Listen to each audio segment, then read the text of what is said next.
আসসালামু আলাইকুম ভিউয়ার্স, আজকে আমরা আছি প্যারিস রোড ঝিনাইদহ। নলডাঙ্গা থেকে ঝিনাইদহ যাবার যে পথ অর্থাৎ তেঁতুলতলা রোড, যেটাকে আমরা বলি প্যারিস রোড নারিকেলতলা।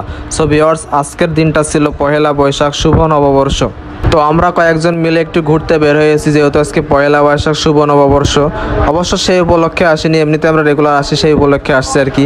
এবং এই অপরূপ সৌন্দর্যময় জায়গাটা আপনাদের মাঝে শেয়ার করছি। সো গাইস, আমরা প্রথমে আপনাদের জানাই এটি কিভাবে প্যারিস রোড হয়েছে। ঝিনাইদহ সদর উপজেলার নলডাঙ্গা যাওয়ার রাস্তা এটি। কেউ বলে নারিকেল জিঞ্জিরা, আবার কেউ বলে প্যারিস রোড। দুই পাশে যতদূর চোখ যাবে শুধুই ধান ক্ষেত, মাছ দিয়ে বয়ে চলা রাস্তাটি, দুই পাশে শত শত নারকেল গাছ। এক ধাক্কায় চোখ আটকে যাবে যে কারো। এই জায়গাটি প্রথম একটি গ্রামের রাস্তা। এখানে আগে জঙ্গল আর কিছু নারিকেল গাছ ছিল। আস্তে আস্তে মানুষের চলাচল, দূর দিগন্ত থেকে পর্যটক এখানে আসে এবং কোনো একজন এই জায়গাটির সাথে ফ্রান্সের প্যারিস রোডের সাথে তুলনা করেছেন।